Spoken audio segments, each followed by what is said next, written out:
And this is the model that we're going to use off my laptop. It's just a Google search that I did, and then I found it and I was like, oh, this is pretty.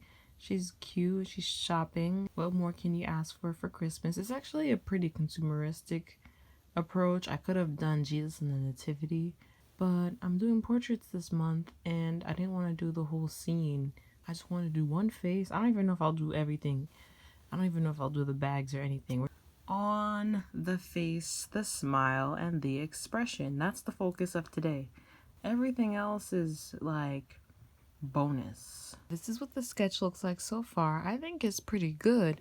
I have some smudges, but this is the rough sketch. And also, I gotta go clean it up a little bit before I go and put in the ink. That way I can get the guidelines right. Because right now there's too many choices. Just right here alone, which of these lines do I choose for the arm, right? So I can try and clean it up a little bit to make it easier in some spots at least. Other spots might be a little bit more difficult or tricky. This is the rough sketch so far. I like it. And I liked it. I was thinking about what drew me to her since it's not about at least the true meaning of Christmas in my respect, but I like the expression on her face. I don't know. I feel like I know a thing or two about characters who like to shop, right? And I know there was a phase in my life where I was super big on shopping. I still like to shop now, but not as much as I used to before. It's not like a, oh my gosh, we have to go shopping type thing. I like the expression. It just drew me together. I just liked it, and my expression isn't exactly the same, but it's close. It's close. It's still very, very good. I like it. And the more I draw it, definitely the more she reminds me of my character who loves to shop. So I did this in Faber-Castell, and I like it so far. I like Faber-Castell when it comes to paper and not using Copics. I will do some red accent colors.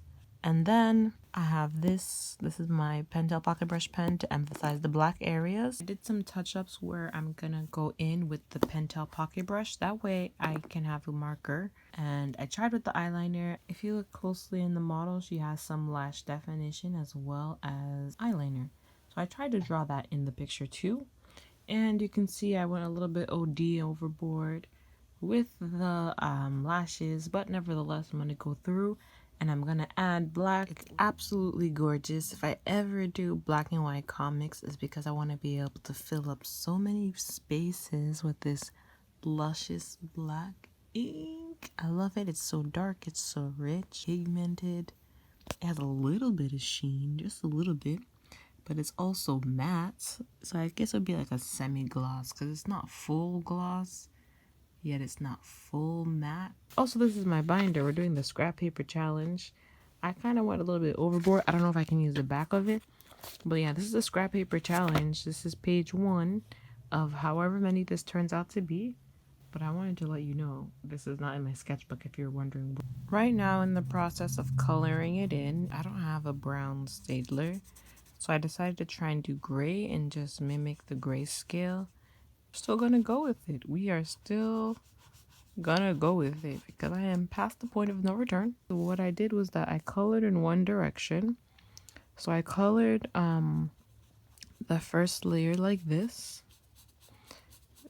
I think either like slanted diagonally or going up and down. And then for the shadows, I went horizontally or diagonally in the other direction. Now immediately I can tell that the hand is supposed to reach further, and it didn't. When you look, you see that the tops of her hand is touching the top of her shoulder. Here it is not. There's like a bigger distance, so that's something that is a small error that makes a huge difference, and I zoom in purposely so you can see the discrepancy. Okay, coloring, like marker streaks aside, this is the final look.